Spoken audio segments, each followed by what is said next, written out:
Hello guys and welcome back to my channel सिर्फ IAS। तो challenges to internal security of India की series को continue करते हुए आज मैं आपके लिए लेकर आई हूँ चैप्टर नंबर 9 का पार्ट 1। चैप्टर का नाम है cyber security and role of social media. तो आइए शुरू करने से पहले चैनल को सब्सक्राइब कर लीजिए, बेल आइकन को भी प्रेस करिए ताकि आपको रेगुलर अपडेट्स मिलती रहें। तो चलिए शुरुआत करते हैं। सबसे पहले आपको बताएंगे कि आखिरकार ये साइबर सिक्योरिटी होती ही क्या है। क्लियर है, क्योंकि जिस चैप्टर को हम पढ़ रहे हैं उस चैप्टर को पढ़ने के लिए सबसे पहले ज़रूरी है कि इसको जान लें।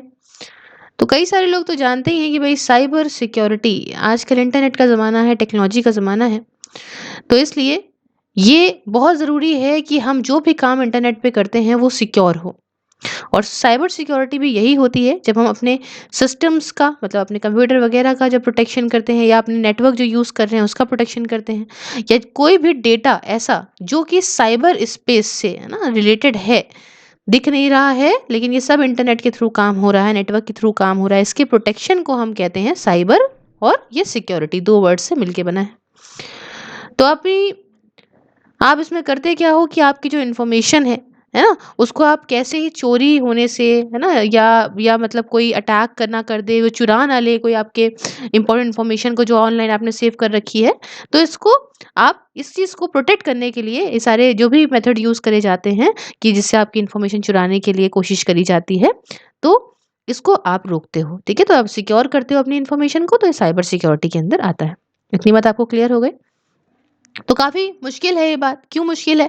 क्योंकि देखिए सिर्फ़ एक चीज़ तो है नहीं कि इंटरनेट पे आपकी एक ये साइट है और इसी को हमें प्रोटेक्ट करना है। Internet is a very vast thing. इतनी बड़ी एक खुद में दुनिया है वो, कि बहुत मुश्किल है इतने सारे डोमेन का होना, इतने सारे multi dimensional, multi layer initiative और रिस्पॉन्सेज़ की ज़रूरत होती है। इतना ज़्यादा कॉम्प्लेक्स इश्यू है ये, है ना? और ये सरकार के लिए बहुत बड़ा चैलेंज है। क्यों? क्योंकि इसके अंदर बहुत सारी मिनिस्ट्रीज़, बहुत सारी डिपार्टमेंट को इन्वॉल्व होना पड़ता है। हुँ? तो ये काफ़ी टफ हो जाता है। इसलिए क्योंकि देखिए इतना कुछ ईज़ी नहीं है ना?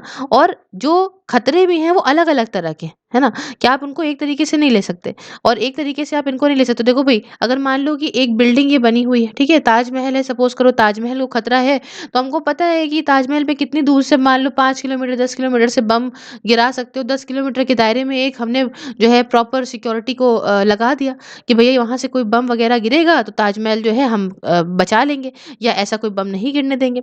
लेकिन साइबर सिक्योरिटी में भई यहाँ पर अगर हम इंटरनेट की दुनिया की बात करें तो वो तो भई पूरे वर्ल्ड की बात है ना? पूरे वर्ल्ड में, पूरी जगह पे कोई एक जगह नहीं है। इतना पूरा वर्ल्ड की ही बात है, इतनी दूर-दूर से हर इंसान इसके अंदर जो है वो इन्वॉल्व हो सकता है।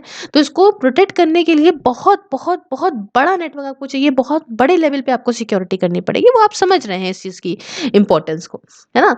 तो देखिए डेवलप अब ये इम्पोर्टेंट इसलिए होता जा रहा है, ये चैप्टर हम इसलिए अलग से पढ़ रहे हैं क्योंकि इम्पोर्टेंस इसकी बढ़ रही है जैसे-जैसे ये इन्फॉर्मेशन टेक्नोलॉजी, जिसे हम लोग शॉर्ट फॉर्म में आईटी टेक्नोलॉजी कहते हैं, है ना? आईटी कहते हैं, टेक्नोलॉजी क्या कहते हैं, आईटी का फुल फॉर्म होता है इन्फॉर्मेशन टेक्नोलॉजी।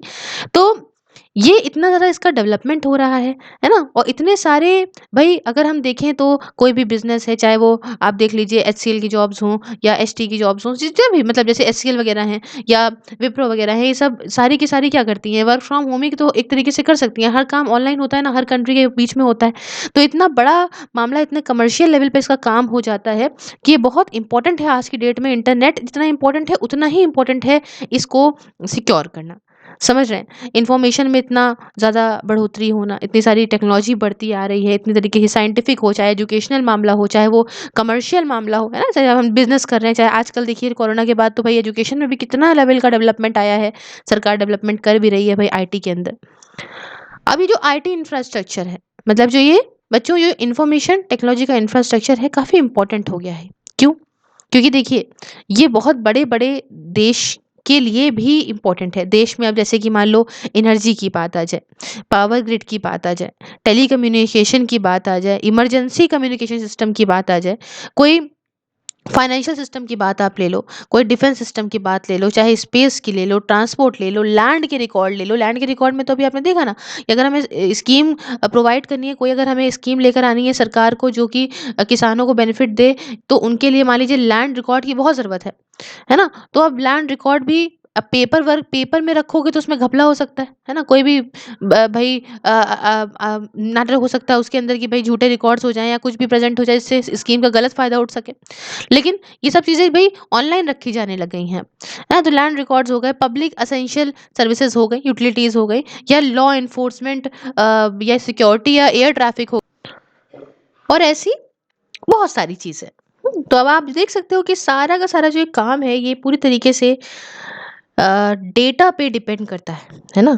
कि भई हमें कम्युनिकेशन ट्रांज़ैक्शन करने हैं, जैसे मान लो कि भई हमें क्रेडिट कार्ड के लिए कुछ लोगों को करना है कि भई हमें कॉलिंग करनी है, कोल्ड कॉलिंग कि भैया आप हमारा क्रेडिट कार्ड ले लीजिए, तो हमको डेटा की ज़रूरत पड़ेगी ना, कि आखिरकार हम किस स्ट्रैटा ऑफ पॉपुलेशन को रीच करें, जिनसे हम बात करें कि भैया सुनो मेरा क्रेडिट कार्ड ले लो, 1000 रुपए फ़ीस है और आपको ठग लेंगे जैसे भी करके। तो डेटा पे बहुत डिपेंड करता है अगर हमें कोई भी कमर्शियल ट्रांज़ैक्शन करना है। हुँ?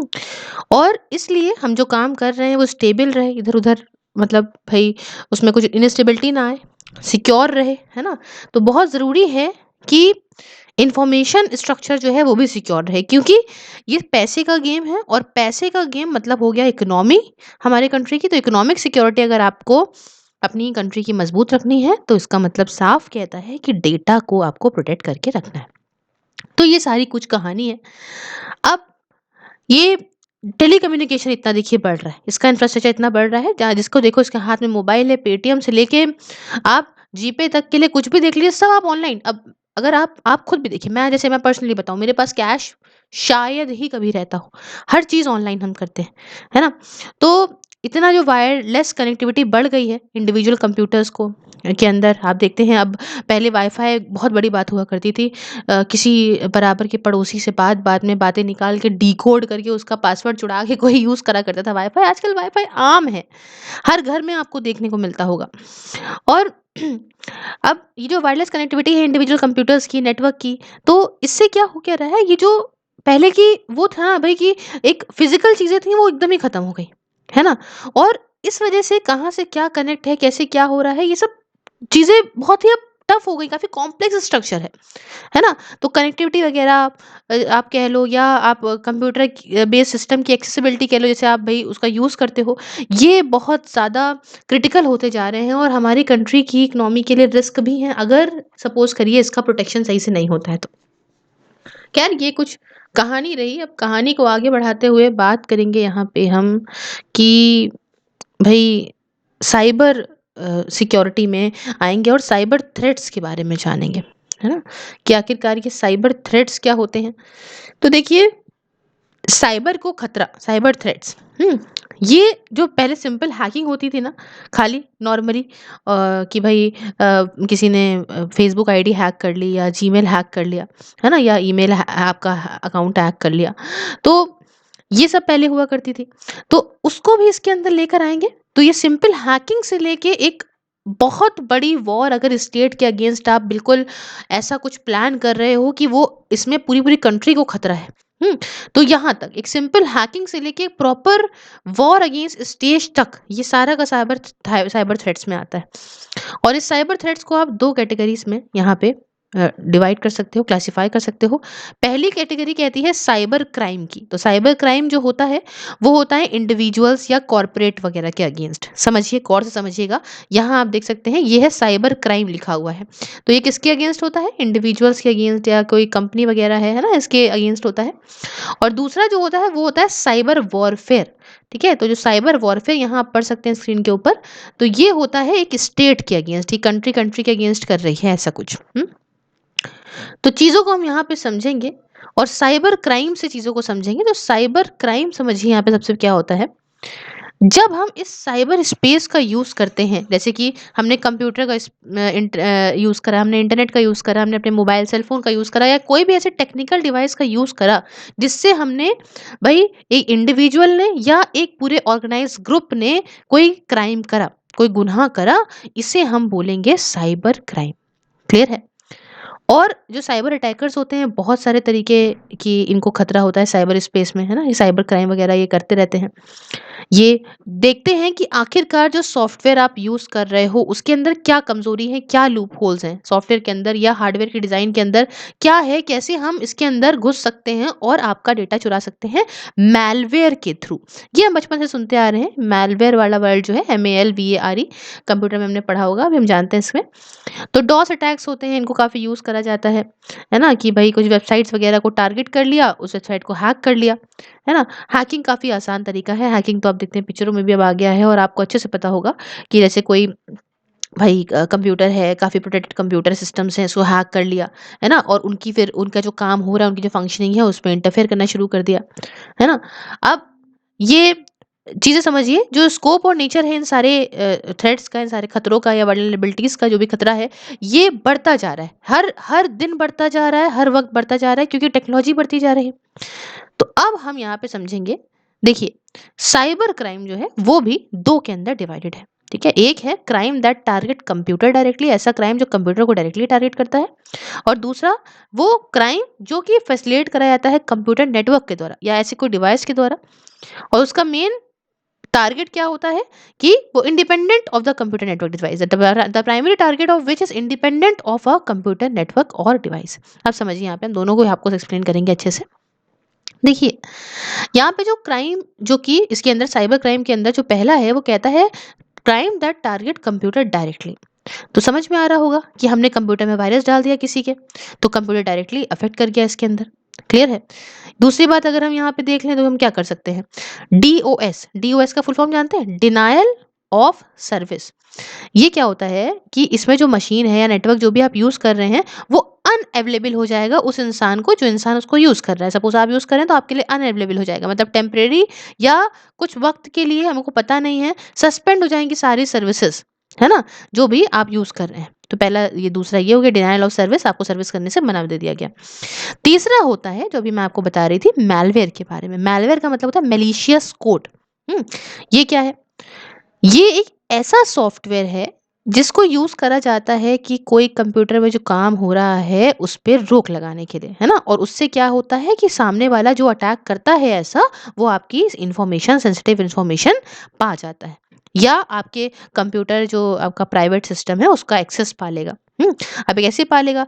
कोड के फॉर्म में हो सकता है, स्क्रिप्ट के फॉर्म में हो सकता है, कोई एक्टिव कंटेंट हो गया, कुछ भी ऐसा दूसरा सॉफ्टवेयर इस फॉर्म में हो सकता है ना? तो बहुत सारे और फॉर्म में आप इसको समझोगे कि जैसे कि ट्रोजन हॉर्सेस, है ना? वो तो बचपन से हम सुन रहे हैं। अगर आपने कंप्यूटर पढ़ा होगा, आप कंप्यूटर का आपने सब्जेक्ट लिया होगा या नहीं भी लिया होगा, तो ट्रोजन हॉर्सेस 10 तक तो आपने सुना होगा। रूट किट्स वगैरह, वर्म, एडवेयर, ये सब नहीं होते थे?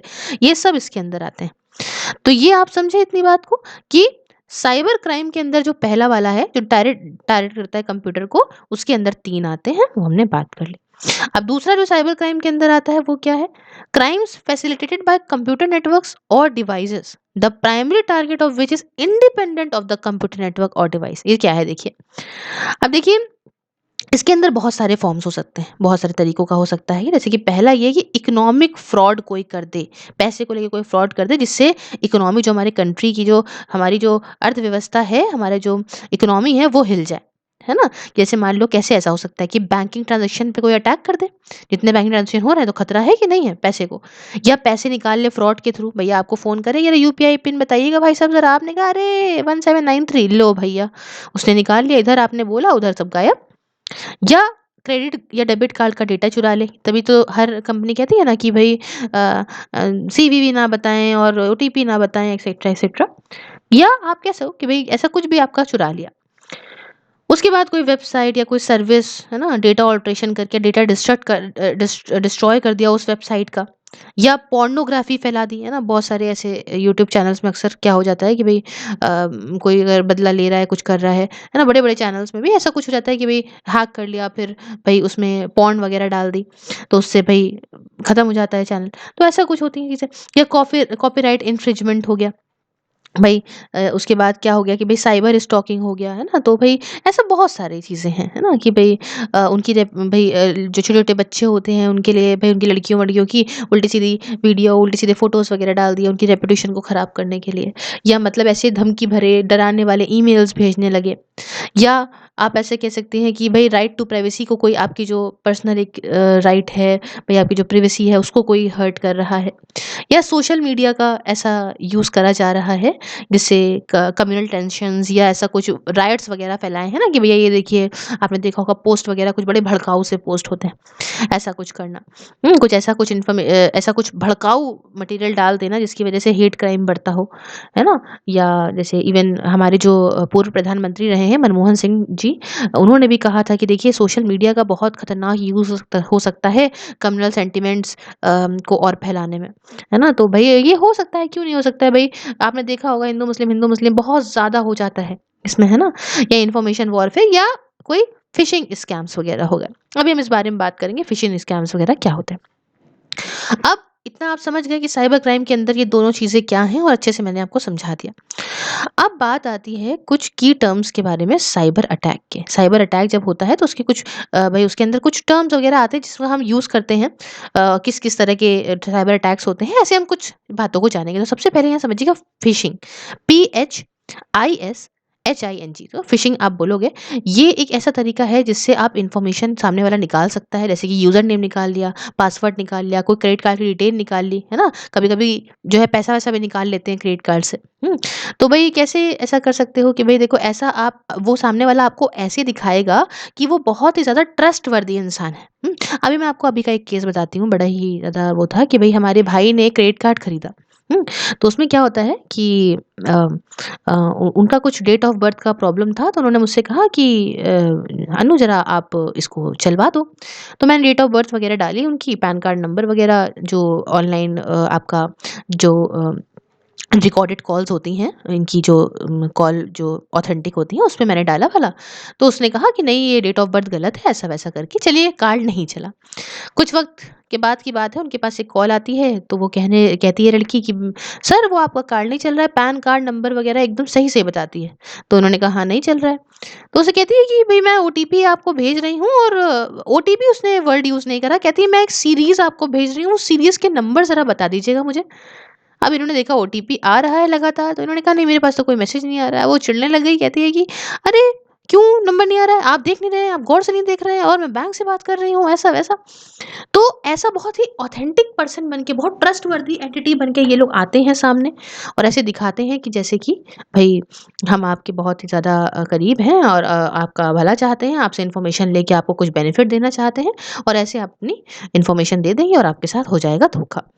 है ना? तो काफ़ी सोशल मीडिया वेबसाइट के थ्रू ऐसा होता है, ऑक्शन साइट, बैंक वगैरह, ऑनलाइन पेमेंट प्रोसेसर हो गए, कोई आईटी एडमिनिस्ट्रेटर हो गए, काफ़ी ज़्यादा इनका यूज़ करा जाता है कि भई जिससे इंसान को शक ना हो और चुपचाप निकाल लिया जाए। तो फिशिंग ईमेल्स में लिंक होते हैं किसी वेबसाइट के।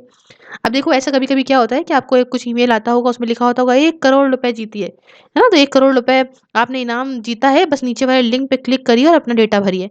अब आपने क्या करा, उस लिंक पे जैसे ही क्लिक करा, तो आपको ऐसी वेबसाइट पे ले गया जहाँ पे आपका अपने आप मोबाइल का डेटा उन तक पहुँचने लग जाएगा। कभी-कभी आपके मोबाइल में कोई मैलवेयर उसके थ्रू आ सकता है, कभी-कभी डायरेक्ट एक्सेस उनको मिल जाता है आपके फ़ोन का। तो आपका जो भी यूज़र नेम है, आपका पासवर्ड है, सब वो देख लेंगे, उसके बाद आपका जो है वो पैसा निकाल सकते हैं, है ना? तो फ़िशिंग ये जो है टिपिकली इसमें ईमेल स्पूफिंग या आप कह सकते हो इंस्टेंट मैसेजिंग वगैरह आता है। ठीक है? इतनी बात समझ में आ गई। अब फ़िशिंग के बाद आता है PHIS, मैंने बात करी थी ना, PHISING। सेकंड जो आता है वो होता है विशिंग। विशिंग वी से स्टार्ट होता है, VISHING। इसमें क्या है, वॉइस फ़िशिंग है। अब देखिए इसमें ये टर्म जो है, ये कॉम्बिनेशन है वॉइस का और फिशिंग का, इसलिए इसको फिशिंग बोलते हैं। तो जब फिशिंग करी जाती है इलेक्ट्रॉनिक सिस्टम से, पहला मैंने आपको क्या बताया कि यहाँ पे ईमेल वगैरह भेजते हैं फिशिंग के अंदर, और विशिंग के अंदर टेलीफोनिक सिस्टम कहते हैं, इलेक्ट्रॉनिक नहीं, I am so sorry, telephonic. जब कॉल की बात करें, वॉइस कह रहे हैं ना, विशिंग का मतलब वॉइस फिशिंग।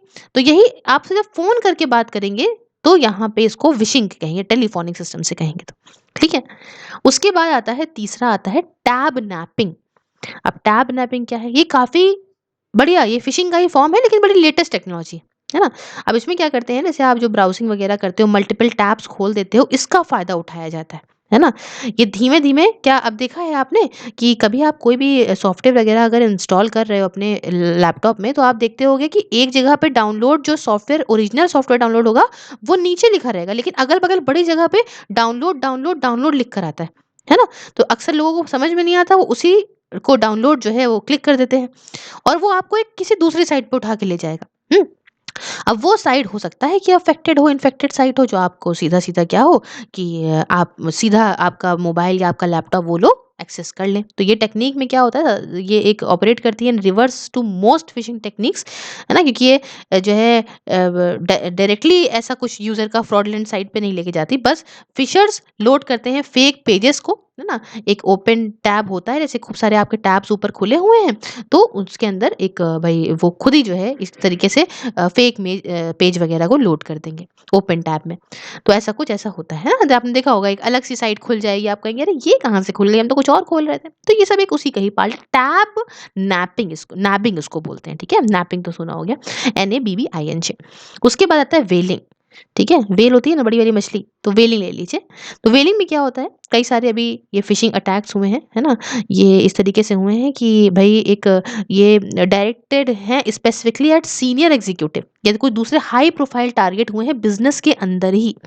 एंड ये टर्म वेलिंग को निकाला गया है इन सारे अटैक्स के, है ना? कई सारे ऐसे अटैक फिशिंग अटैक देखने को मिले हैं, वो डायरेक्ट करे गए हैं स्पेसिफिकली एट सीनियर एग्जीक्यूटिव।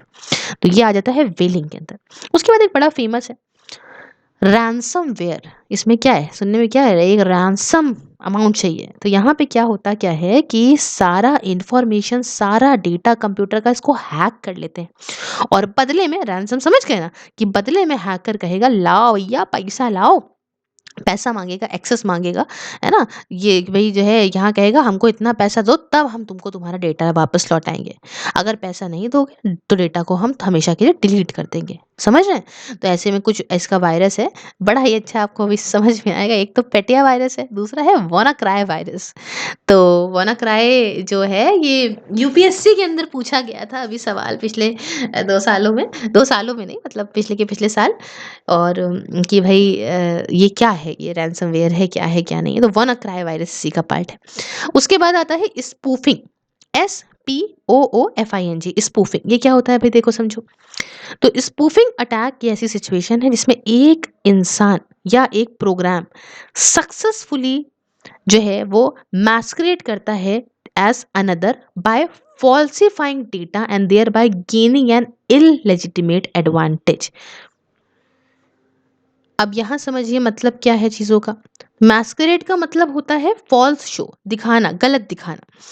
तो स्पूफिंग में क्या होता है कि ऐसी सिचुएशन ये जो है एक ऐसी सिचुएशन बन जाती है जिसमें एक इंसान या प्रोग्राम दिखाएगा, गलत दिखाएगा, कि गलत-सलत डेटा दिखाएगा और इससे उसका फ़ायदा उठा लेगा। मतलब आपको कुछ गलत-सलत डेटा दिखाया और आपसे बदले में उसने उठा लिया फ़ायदा। तो बेवकूफ़ बनाते हैं, है ना? मेन पर्पस क्या होता है कि ये गलत-सलत बेवकूफ़ बनाने वाले प्रोग्राम या सिस्टम वगैरह, यूज़र्स वगैरह दिखाते हैं और आपकी एक कॉन्फिडेंशियल इन्फॉर्मेशन गेन कर देते हैं, जैसे यूज़र नेम, पासवर्ड वगैरह अटैकर को मिल जाता है, अगर आप इनके जाल में फँस जाते हैं तो। हुँ? उसके बाद आता है बड़ा ही फ़ेमस, वो है ज़ॉम्बीज़, ठीक है? तो ज़ॉम्बीज़ तो देखा ही होगा, स्कूबी-डूबी-डू वेयर आर यू? उसके अंदर ज़ॉम्बीज़ थे ना? तो ज़ॉम्बी क्या होता है, ज़ॉम्बी एक ऐसा कंप्यूटर होता है जो इंटरनेट से कनेक्ट होता है। हुँ? और ये सब हैकर के हाथ में चीज़ें होती हैं, कॉम्प्रोमाइज़ होता है हैकर से। कंप्यूटर वायरस से या ट्रोजन हॉर्स से, ऐसा कुछ, ऐसा किस कहीं न कहीं ये कनेक्ट होता है किसी मैलवेयर से या हैकर के हाथ में, और इसको यूज़ इसलिए करते हैं कि गलत-सलत काम करें, कोई मैलिशियस टास्क करें और भई इसमें डायरेक्शन, रिमोट डायरेक्शन के थ्रू ये काम होता है। तो जो बॉटनेट्स हैं ज़ॉम्बी कंप्यूटर्स के, इनको कई सारी बार यूज़ करते हैं ईमेल्स वगैरह स्पैम फैलाने में, है ना? या डिनायल ऑफ सर्विस वगैरह अटैक करने में। और ज़्यादातर जो ज़ॉम्बी के जो ओनर्स होते हैं ऐसे ज़ॉम्बी कंप्यूटर्स के, इन्हें पता ही नहीं होता कि इनका सिस्टम इस तरह से यूज़ हो रहा है। सपोज़ आपका कंप्यूटर जो है वो इस तरह से यूज़ हो रहा है कि उसके अंदर वायरस है, इन्फेक्टेड है और वो कोई और हैकर यूज़ कर रहा है आपके कंप्यूटर को, लेकिन आपको पता ही नहीं है। क्यों? क्योंकि आपको पता ही नहीं है, बात खत्म हो गई। उनको पता ही नहीं है कि ज़ॉम्बी में उसमें क्या फ़र्क है, समझे? अब आती है बात उसके बाद बोटनेट की, BOTNETAS। तो बोटनेट क्या है? बोटनेट एक कलेक्शन है। इसमें बहुत सारे प्रोग्राम्स इंटरकनेक्टेड होते हैं, है ना? और ये कम्युनिकेट करते हैं एक दूसरे से, है ना? दूसरे सिमिलर प्रोग्राम से लोग कम्युनिकेट करते हैं ताकि ये जो भी काम इनको दिया गया है वो काम कर सकें। कभी कभी डेटा वगैरह निकालते हैं जिनकी सिक्योरिटी डिफेंसेस जो है वो खतरे में आ जाता है। और ये जो है वो ये थर्ड पार्टी के साथ कोइंसाइड करती हैं चीज़ें। तो ऐसे जो है ये बहुत चीज़ें कर सकते हैं। ऐसे कॉम्प्रोमाइज डिवाइस जैसे कि बोट बोलते हैं, है ना? जो जो हर एक ऐसा कॉम्प्रोमाइज डिवाइस होता है उसको बोट बोलते हैं। बोट का मतलब BOT, बॉट। बोट नहीं कह रही हूँ मैं, बॉट, सॉरी। इसको तब बनाते हैं जब एक कंप्यूटर कॉम्प्रोमाइज मतलब जब जब एक कंप्यूटर जो है ये पेनिट्रेट होता है by software form of from a malware, मतलब मलेशियस सॉफ्टवेयर डिस्ट्रीब्यूशन। ठीक है, तो अब ऐसे समझिए इसको। Each such compromised device known as bot is created when a computer is penetrated by software from a malware distribution। ठीक है, ऐसे सॉफ्टवेयर जिसमें कुछ जो है मेलिशियस सॉफ्टवेयर है, उसमें malware है ना? ऐसे सॉफ्टवेयर को जब कंप्यूटर में डाल दिया जाता है तो वो डिवाइस बॉट डिवाइस बन जाता है। इतनी बात समझ में? उसके बाद एक की टर्म आता है, टर्म कहता है फार्मिंग। ये FARMING वाली फार्मिंग नहीं है, खेती बाड़ी नहीं है। ये PHAR फार्मा वाली फार्मिंग है, PHARMING। अब ये क्या होता है? देखिए, ये ऐसा अटैक है जिससे रीडायरेक्ट करते हैं वेबसाइट का ट्रैफिक किसी डिफरेंट या फेक वेबसाइट पे, जहां पे किसी इंडिविजुअल इंफॉर्मेशन को गैदर कर लिया जाता है और उसे चुरा लिया जाता है। ठीक है, अब वही वाली बात आपने देखा होगा, कोई वेबसाइट है, उसमें कुछ उल्टे सीधे जो है वो लिंक दिए रहते हैं और आप उसको जैसे ही क्लिक करते हो आप कहीं और वेबसाइट पे चले जाते हो, है ना? तो ऐसा होता है, ये होता है फार्मिंग के अंदर आता है। फिर आता है drive bye, DRIVE, drive bye. अब इसमें क्या है? ये देखिए ऐसे अटैक्स हैं कि भाई देखिए, अपॉर्चुनिटी का ये फायदा उठाते हैं, ये मौका देखते हैं कि कहाँ कमजोर है सिस्टम और उस कमजोर इलाके को अटैक करते हैं और वहीं का फायदा उठाते हैं। तो इसे ड्राइव बाय कहते हैं। फिर एक टर्म यूज होता है जिसे बोलते हैं MITM। ठीक है, MITM, सुनिए, MITM का फुल फॉर्म क्या है? M का मतलब मैन, I का मतलब इन, T का मतलब द, और M का मतलब सॉरी, M का मतलब यहाँ पे मिडिल अटैक। ठीक है, तो man in the middle attack, क्या बोला? MITM, man in the middle attack.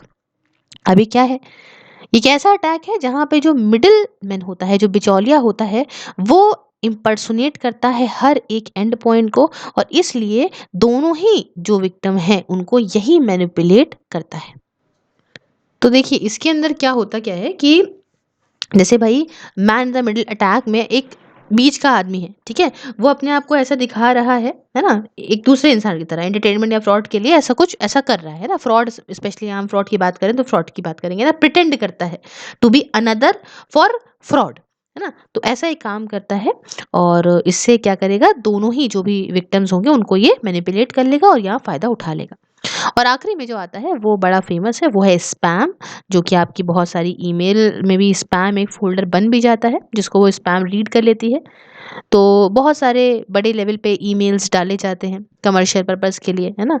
ये सब ऐसे आलतू-फालतू कि ये आपने 10 करोड़ रुपए जीते और ये देखिए ये लिंक दिया है, यहाँ चले जाइए, कभी-कभी लिंक नहीं दिया है, डेटा भर दीजिए, कुछ भी कर दीजिए, है ना? तो यहाँ पे है ये अनलॉफुल है कुछ जगहों पे, और ये एंटी स्पैम लॉज रिलेटिवली नए हैं, है ना? ये ऐसे चीज़ों पे रोक लगाते हैं, बट कुछ वक्त के लिए ऐसा कुछ सीरियस नहीं मामला निकला है। तो कुछ की टर्म्स थे जिसे बताना आपको बहुत ज़रूरी था। फिर बात आती है साइबर वॉरफेयर की। ठीक है, एक तो हमने देख लिया साइबर क्राइम, उसके दो पार्ट। अब यहाँ पे देखिए cyber warfare and cyber terror की बात करेंगे हम। तो देखिए, ऐसा हमने बहुत बार सुना है, हम एडिटोरियल्स में भी सुनते रहते हैं कि जो आगे आने वाली वॉर होने वाली है तो वो ऐसे नहीं होगी। अब वो जो वॉर होंगी वो सीधा सीधा जो है वो अब फ्यूचर वॉर जो है वो अब ट्रेडिशनल नहीं होगी, आदमी निकाल के जो है वो चाकू से बंदूक से नहीं लड़ेगा, है ना? ट्रेडिशनल वॉर नहीं होगी, लैंड पे नहीं होगी, वाटर में नहीं होगी, एयर पे नहीं होगी, है ना? ऐसे किसी तरह से नहीं होगी। स्नोडेन जो रेलिवेशंस है इन्होंने दिखाया है कि साइबर क्राइम ये सबसे खतरनाक वॉरफेयर 21वीं शताब्दी का बन सकता है। 21वीं सेंचुरी में ऐसा हो सकता है कि अब साइबर क्राइम, साइबर आप देखते हैं कितने बड़े लेवल पे हैक करके बहुत पैसा लूटा जाता है ना?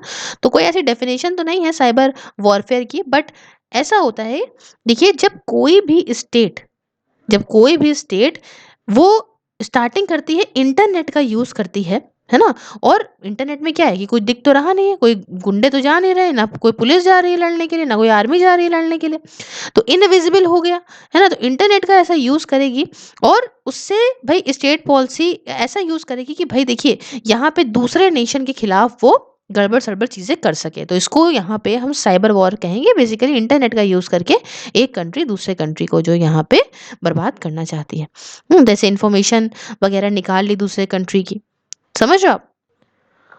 और कैसे निकाली? भई कि सामने वाली कंट्री को पता ही नहीं है कि इन्फॉर्मेशन निकाल रहे हैं, चुप्पे से उसकी कॉन्फिडेंशियल इन्फॉर्मेशन को निकाल लिया गया, समझ रहे हैं? तो भई उनका जो भी क्रिटिकल इंफ्रास्ट्रक्चर है उसको वो हर्ट करके और यहाँ पे उनकी इन्फॉर्मेशन को इन्होंने यूज़ कर लिया। तो ये साइबर वॉरफेयर के अंदर आता है, इसमें आप क्या कर सकते हो, हैकिंग करा जाता है, उससे सारी इन्फॉर्मेशन निकाली जाती है, वेब पेजेस वगैरह इम्पोर्टेंट जो भी हो गए, समझ रहे हो? तो अटैक जो कि हुआ था एस्टोनिया के अंदर 2007 में, जॉर्जिया के अंदर 2008 में, है ना? तो ये काफ़ी ऐसे ही केसेस हैं। हालाँकि यहाँ पे कोई ऐसा प्रूफ नहीं है ना? कि कोई कौन-सी स्टेट इसके अंदर इन्वॉल्व थी, किसने अटैक करवाया और ऐसे बड़े लेवल पे स्टेक होते हैं, ऐसे ऐसे भी अटैक होते हैं जो नॉन स्टेक एक्टर्स करते हैं। नॉन स्टेक एक्टर मतलब कोई सरकार नहीं इन्वॉल्व होती है, हैकर अपने मन से करते हैं, है ना? और ऐसा भी हो सकता है हैकर करे और दूसरा फिर डेटा बेचे किसी स्टेट को, तो ये चीज़ भी हो सकता है ना? या तो कंट्री डायरेक्टली करा दे या भाई हैकर ने कर दिया फिर बेचे तय, तो जैसा भी हो अपना अंदर घपला उनका ऐसे। तो ये सारे साइबर अटैक जो हैं यही साइबर वॉरफेयर का एक बहुत बड़ा इशू है। ग्लोबल मीडिया में बहुत बड़ी अर्जेंसी है कि इसे कंट्रोल करा जाए। अब देखिए, यहाँ पे जब कोई इन्फॉर्मेशन अपना अलग काम कर रहा हो, मान लो कोई भी ऑर्गेनाइजेशन, सॉरी इन्फॉर्मेशन मैं बोल दिया, कोई भी ऑर्गेनाइजेशन जब अपना अलग काम कर रहा हो, इंडिपेंडेंटली काम कर रहा हो और वो इंडिपेंडेंट तरीके से काम कर रहा हो नेशन स्टेट से, और यहाँ पे ऐसी कोई भी टेररिस्ट एक्टिविटी वो कर रहा हो साइबर स्पेस का यूज करके, इंटरनेट का, कंप्यूटर सिस्टम का, इन सब का यूज करके, इसे हम लोग साइबर टेरर बोलेंगे। टेरर नाम से समझ गए होंगे, टेररिज्म जब फैला रहा है कोई साइबर स्पेस का यूज करके। अब ऐसा एक साइबर वॉर जो है वो यूएसए के स्टक्सनेट वायरस से हुआ था, और जिसने ईरान का न्यूक्लियर एनरिचमेंट प्रोग्राम को हैक भी करा था उस वक्त। तो ऐसा कुछ है साइबर वॉरफेयर के अंदर। आई होप आप समझे होंगे यहाँ पे चीज़ों को। अब हम यहाँ पे कुछ स्पेशल फीचर्स की आइए बात कर लेते हैं, साइबर वॉरफेयर्स के अंदर क्या आती है। देखिए पहले टाइम पे वॉर क्या होती थी और इस टाइम पे क्या स्पेशल फीचर्स हैं, जो कि पहले से अगर हम कंपेयर करें तो क्या साइबर वॉर में क्या खासियत है पहली पुरानी ट्रेडिशनल वॉर लैंड वाटर और जो एयर में हुआ करती थी उनसे।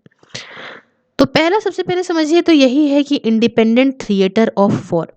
अब जैसे जैसे इंटरनेट बढ़ रहा है वैसे वैसे यहाँ पे सस्ते होते जा रहे हैं वायरलेस कम्युनिकेशन। आज हम 843 रुपए के प्लान में आराम से चलता है यहाँ पे वाईफाई, है ना? और बहुत अच्छा 5G स्पीड आ रही है। तो ये सोचा नहीं था, ये तो वही वाली बात हो गई जैसे एयरप्लेन का सपना होता था 100 साल पहले, वैसे आज यूज़ हो रहा है। तो यहाँ पे इकोनॉमिक हो, सोशल हो, पॉलिटिकल ट्रांजिशन हो, बढ़ते चले जा रहे हैं, है ना? एयरप्लेन जितने तेज़ी से नहीं बढ़े होंगे पिछले 100 सालों में, उससे कई गुना ज़्यादा तेज़ से अब इंटरनेट बढ़ गया है पिछले 5, 6, 7, 10 सालों में। तो ये सारी टेक्नोलॉजी ऑलरेडी इतनी इम्पोर्टेंट हो गई है, और बल्कि इम्पोर्टेंट ये सिर्फ़ और सिर्फ़ हमारे लिए नहीं है, मिलिट्री के लिए भी हो गई, मिलिट्री ऑपरेशन के लिए भी हो गई है। पहले भई लैंड, सी, एयर के लिए इतना कुछ था, हर चीज़ मैनुअल हुआ करती थी, अब हर चीज़ इंटरनेट के यूज़ से हो रही है। तो ये काफ़ी इम्पोर्टेंट है। तो आपको दिख रहा है कि भई ये कुछ स्टेट इसका यूज़ गलत स्टेट तरीके से कर सकती हैं दूसरी स्टेट के खिलाफ, क्योंकि सिर्फ़ और सिर्फ़ अब ये मैनुअल और मैन का इन्वॉल्वमेंट नहीं है, अब ऐसा डेटा है जो हमारा ऑनलाइन है, हमें उसे भी सेव करना है। हुँ? और क्रिमिनल्स इसका बहुत यूज़ कर सकते हैं, टेररिस्ट ग्रुप इसका बहुत यूज़ कर सकते हैं, और सिर्फ़ एक समय का ये मैटर है, जैसे कि एयर पावर वग़ैरह 100 साल पहले यूज़ हुआ करते होंगे, है ना? जब साइबर स्पेस नहीं था। तो तो आप ये समझ रहे हो? तो यहाँ पे एक इम्पोर्टेंट अगर हम बात करें, साइबर स्पेस का काफ़ी यूज़ होता है, और ये 5th पोटेंशियल थिएटर है वॉर का, है ना? और बाकी सारे आपके कुछ लैंड, सी, एयर और स्पेस आते हैं। तो देखिए अब इसका अगर जो यूज़ है साइबर स्पेस का, ये डिपेंड करता है क्या फिजिकल फैसिलिटी है ना, कि कैसे अंडर सी केबल कैसे गए हैं, माइक्रोवेव या ऑप्टिकल फाइबर नेटवर्क कैसे फैले हैं, क्या टेलीकॉम एक्सचेंजेस कैसा है, राउटर कैसा है, डेटा सर्वर कैसा है, ऐसी चीज़ें। तो इन सबको अगर प्रोटेक्ट करना है तो भाई डोमेन वगैरह को प्रोटेक्ट करने की ज़रूरत है। आपने देखा होगा वेबसाइट कभी बनवाई होगी तो उसके लिए डोमेन लेना पड़ता है, जैसे कि हमने लिया हुआ है सिर्फ IS.com का, जो कि वेबसाइट डेवलप हो रही है आप लोगों की दया से। तो डोमेन लेना होता है। तो ये सारे डोमेन पे अटैक ना पड़े, है ना? तो भई इन सबको हमें प्रोटेक्ट करना है। पहले क्या था, आर्म्स मिलिट्री से काम होता था, अब हमें डोमेन्स को प्रोटेक्ट करना है ना? तो साइबर स्पेस ये है कि इसमें भई सीधा-सीधा ये अटैक्स वगैरह जो भी होते हैं, है ना? इनको हमें यहाँ पे जो है बचाना है, और cyber space is about attacks that compromise the capability of these facilities, है ना? They can not be prevented by the security services in isolation. तो भाई ऐसा नहीं है कि यहाँ पे अगर हमने 4 पुलिस वाले तैनात कर दिए तो उससे हम इसको रोक लेंगे, है ना? ये कहीं से भी किसी जगह से भी हो सकता है। तो पहला ये स्पेशल फीचर्स हो गया साइबर वॉर का, इंडिपेंडेंट वॉर ऑफ थिएटर। दूसरी बात करें तो है एन अनडिफाइंड स्पेस, मतलब कोई स्पेसिफिक एरिया नहीं है इसके अंदर। हम्म मतलब जो डिफेंस है इस साइबर स्पेस का, इसका एक स्पेशल फीचर है। मतलब यहाँ पे ये नहीं है कि हमने जो है गए और हमने जो है किसी एक पर्टिकुलर स्टेट में दंगा करवाया, ऐसा नहीं है। मतलब ये किसी भी देश से बैठे बैठे काम हो सकता है। तो नेशनल टेरिटरी है या स्पेस है, ये ऐसा कुछ नहीं है कि हमने ये ज़मीन को इतनी प्रोटेक्ट कर लिया, या इस सी को हमने प्रोटेक्ट कर लिया, या इस एयर के हिस्से को प्रोटेक्ट कर लिया, या इस आसमान के हिस्से को प्रोटेक्ट कर लिया। ये कहीं पे भी हो सकता है, इंटरनेशनली किसी भी तरह से हो सकता है, किसी भी जगह हो सकती है। तो आप, ये पॉसिबल नहीं है किसी भी कंट्री के लिए कि वो इग्नोर कर दे क्या काम हो रहा है किसी भी पार्ट में उसकी स्पेस का, है ना? या प्रोटेक्ट ना करे साइबर स्पेस को। तो ये काफ़ी ज़रूरी है इसकी पता लगाना कि किस पार्ट में हर्ट कर रहे हैं, है ना? अब जो की पार्ट है स्पेस का, ग्लोबल इंटरनेट सिस्टम है। ऐसा तो है नहीं कि एक कंट्री में इंटरनेट है, ये पूरे ही वर्ल्ड में इंटरनेट है। तो अभी भी ये मुश्किल काम है, और चाहे नेशनल डिफेंस हो या इंटरनेशनल कोऑपरेशन हो, तो भाई इसकी तो भाई बहुत ज़रूरत है। इसका मतलब कंट्री का जो सरकार है किसी भी देश की, है ना? ये देखे कि भाई यहाँ उनकी सिक्योरिटी पॉलिसी जो हो बहुत ज़्यादा जो है वो स्ट्रिक्ट हो, है ना? और यहाँ पे पूरे देश की सरकार के साथ, हर एक देश की सरकार के साथ मिल के काम करना पड़ेगा। काफ़ी मल्टीलेटरल, बायलैटरल डिस्कशन की ज़रूरत है इन मैटर पे, इंटरनेट के मैटर पे, क्योंकि एक कंट्री के हाथ में सब कुछ नहीं है। हर एक कंट्री के हाथ में सब कुछ है, तो सारी सरकारों को एक साथ आना बहुत ज़रूरी है इसके अंदर।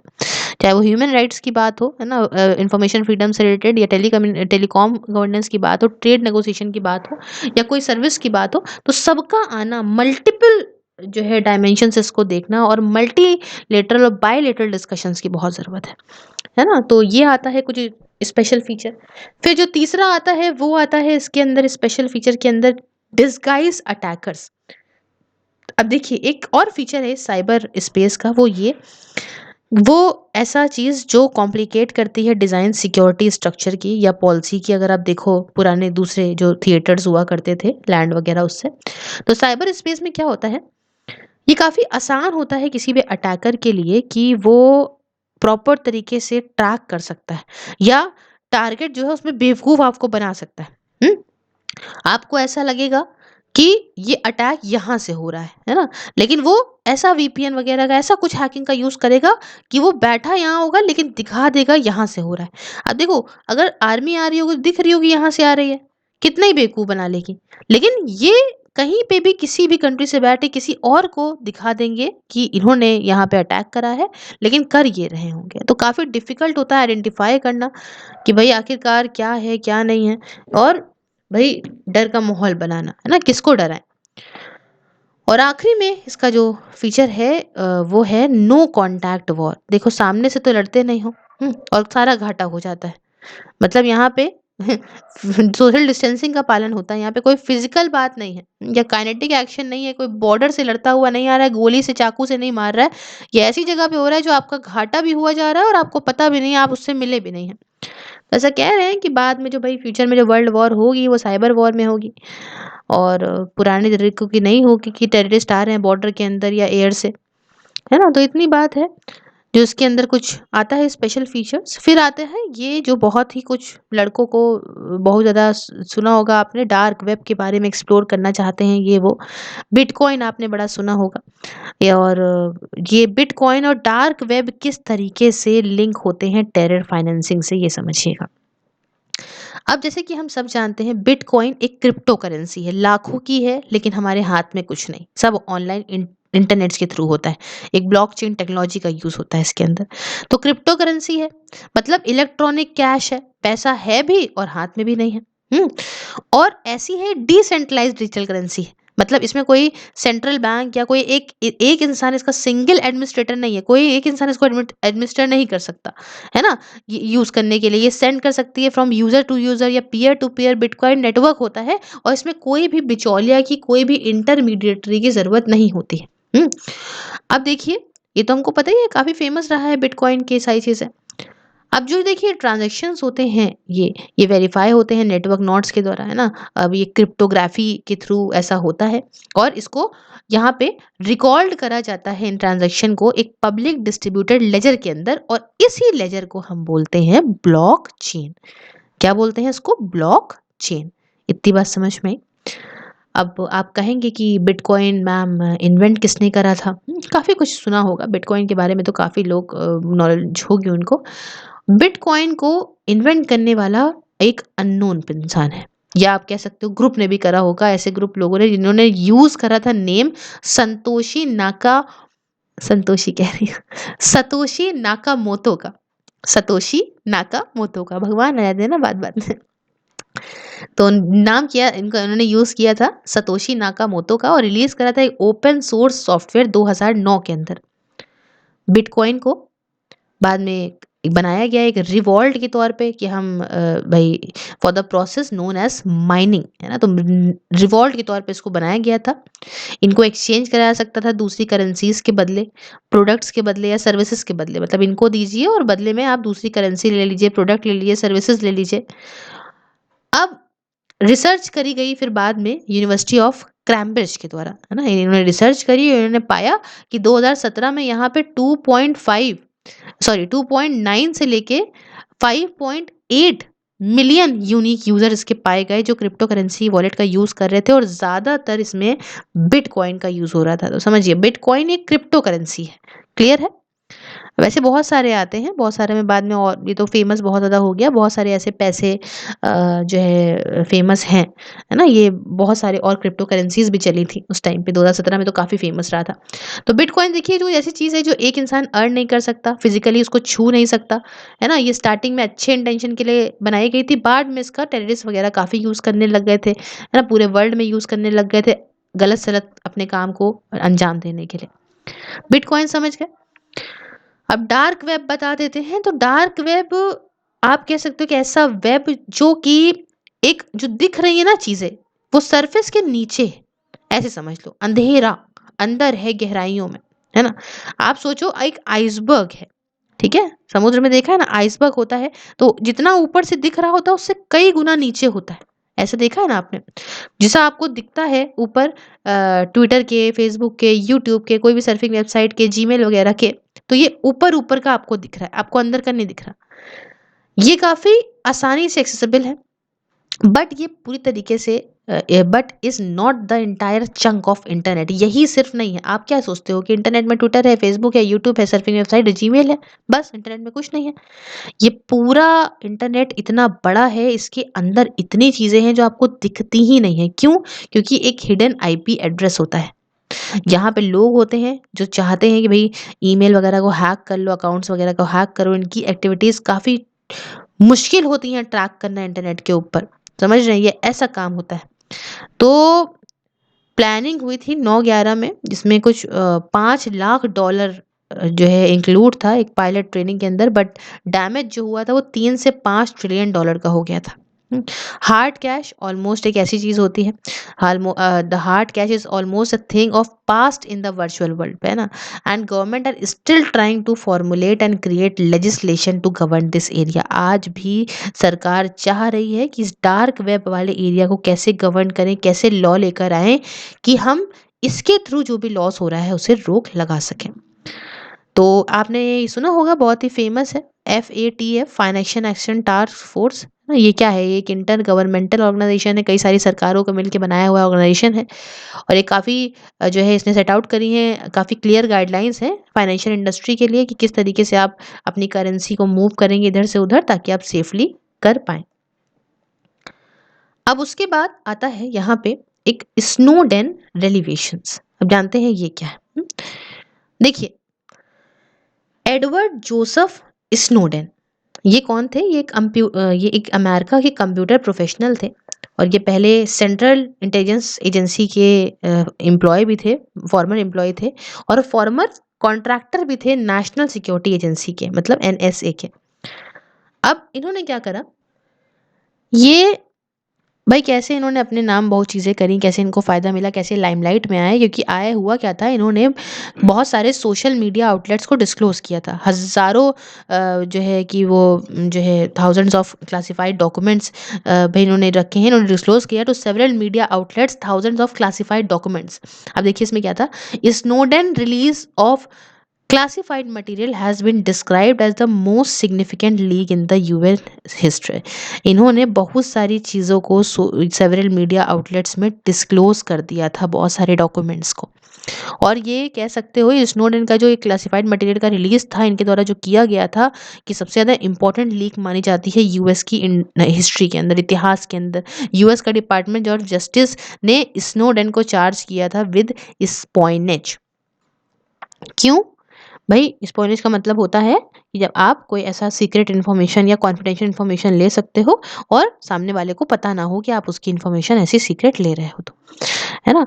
तो स्नोडेन ने क्या करा कि ये लीक कर दिए डॉक्यूमेंट्स, है ना, जो कि अंडर कवर्ड थे और बहुत सारे इसमें ग्लोबल सर्वेलेंस प्रोग्राम के अंदर ये थे, इसके अंदर एग्जिस्टेंस था इसका। कई सारे इसमें एनएसए रन कर रहा था, मतलब नेशनल सिक्योरिटी एजेंसी रन कर रही थी और इसमें बहुत सारे टेलीकम्युनिकेशन कंपनी साथ दे रहे थे, यूरोपियन गवर्नमेंट्स का साथ दे रही थी। तो बहुत बड़े लेवल पे जो एनएसए की जो स्पाइंग थी, है ना, ये जासूसी कर रहे थे, चाहे वो फॉरेन हो चाहे वो डोमेस्टिक हो, ये सब पब्लिक में दिखा दी गई थी, है ना। और ये कैसे दिखा दी गई थी? पब्लिक को दिखा दी गई थी एक सीरीज में, detail disclosure of internal NSA document की पूरी सीरीज में सब पब्लिक के सामने रख दिया गया था। और 2013 में जो ये एग्जिस्टेंस था इस बाउंडलेस इन्फॉर्मेंट का, इसे भी दिखा दिया गया। इसके साथ PRISM electronic data mining program को दिखा दिया गया, XKeyscore analytical tool, Tempora interception project, MUSCULAR access point, massive fascia database, है ना, जिसमें सारा का सारा ट्रिलियंस ऑफ डिवाइस लोकेशन का रिकॉर्ड था, सब रख दिया गया। समझ रहे हैं कितना खतरनाक काम हो गया ये। और उसके बाद ही क्या हुआ कि ब्रिटेन ने यहाँ पे ब्रिटेन का जो joint threat research intelligence group था उसको भी रिवील कर दिया गया। उसमें dishfire database, squeaky, dolphin real time monitoring of social media networks, bulk collection of private webcam images via optic nerve program, सब उठा के डिस्क्लोज कर दिया गया। अब ये डिस्क्लोजर जो हुआ, इसने बहुत सारी डिबेट को फुलफिल करा इतने बड़े लेवल पे। और जो मास सर्विलेंस के लेके डिबेट थी वो सब पूरी हुई, सरकार की जितनी भी सीक्रेसी थी सब सामने आ गई। जो बैलेंस था नेशनल सिक्योरिटी और इंफॉर्मेशन प्राइवेसी के बीच में, ये सब यहाँ पे जो है वो हिला। समझ रहे हैं, सब कुछ पब्लिक के सामने आ गया। तो अब ये देख रहे हैं कितने बड़े लेवल का ऐसा डेटा जो नहीं बताना चाहिए था ये सामने आ गया। समझे बात को? तो ये कुछ हुआ था, इनके द्वारा किया गया था, एडवर्ड जोसेफ स्नोडेन के द्वारा। इसलिए स्नोडेन रेवलेशंस इनको बोलते हैं। अब देखिए, modus operandi of wide spread cyber snooping by national security agency, मतलब जिसे एनएसए बोलते हैं। ये क्या है? तो भाई मोडस ऑपरेंडी का मतलब होता है कि एक ऐसा पर्टिकुलर ऐसा तरीका, जिस तरीके से भाई काम हो रहा हो। तो क्या तरीका था जो भाई जो इतना बड़े लेवल पे वाइड स्प्रेड जो साइबर स्नूपिंग होती है बाय नेशनल सिक्योरिटी एजेंसी। समझिए यहाँ पे बेसिकली 3 मेजर प्लेयर्स यूज करे जाते हैं एनएसए के द्वारा। पहला होता है डिफरेंट डिफरेंट नेशंस, दूसरे होते हैं डोमेस्टिक फॉरेन एजेंसीज और तीसरे होते हैं प्राइवेट प्लेयर्स विद इन या फिर यूएसए के बाहर।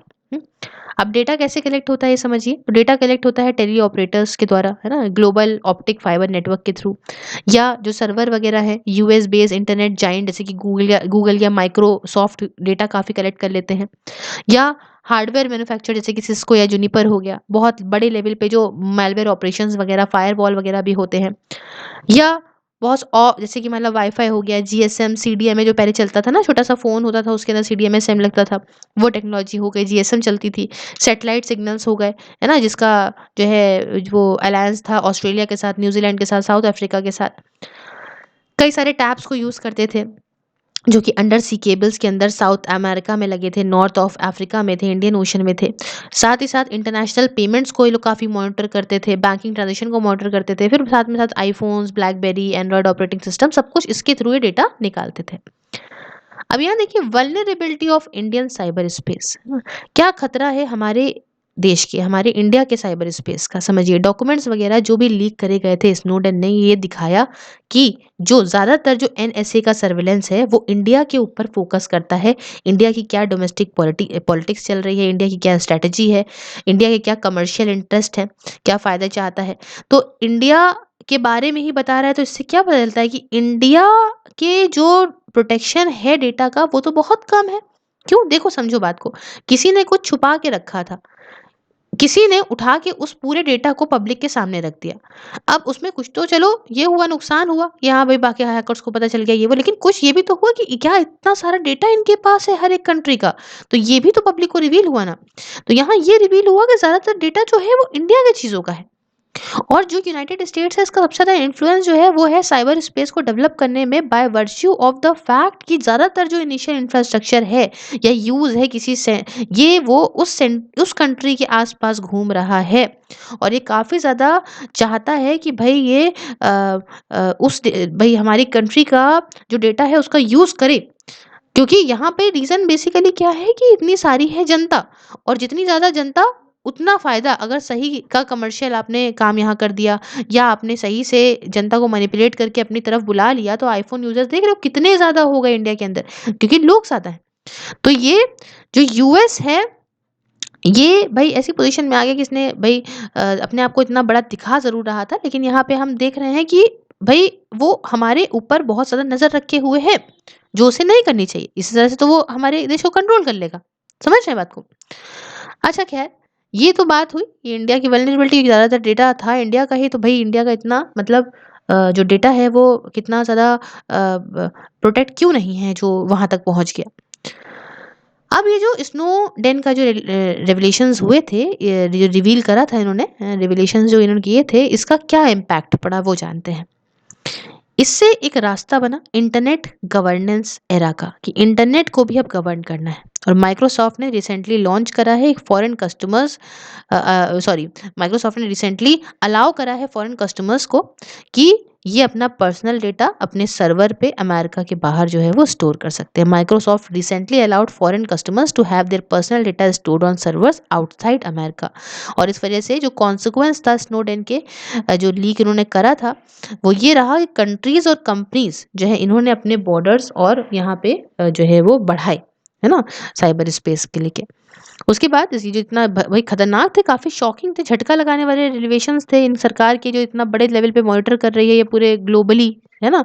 तो ये तो क्लियर हो गया कि जो हर तरीका है यहाँ पर साइबर सिक्योरिटी का वर्ल्ड के अंदर, ये अब बदल रहा है ना। पहले ऑर्डिनरी पीपल तक था, है ना, ये उन्हीं पे जो है ध्यान देता था। अब ये दूसरी कंट्रीज और उनकी सरकारों की चीजों पे भी ध्यान दे रहे हैं, तो इससे आंखें और खुली कि यहाँ पे सब पे आप ट्रस्ट ना करें।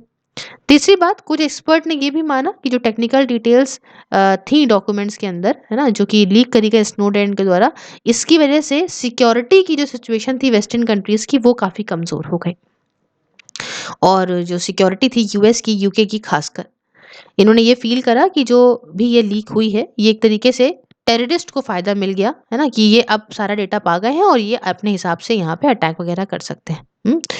तो ऐसा कुछ है, अल-कायदा वगैरह ने अपना तरीका और बदल दिया कि भैया अच्छा ये इस तरीके से काम है, ओके हम तो ये समझ रहे थे, डेटा तो ये दिखाता है, कंट्री में तो ये है, लाओ भई फ़ायदा उठाएँ।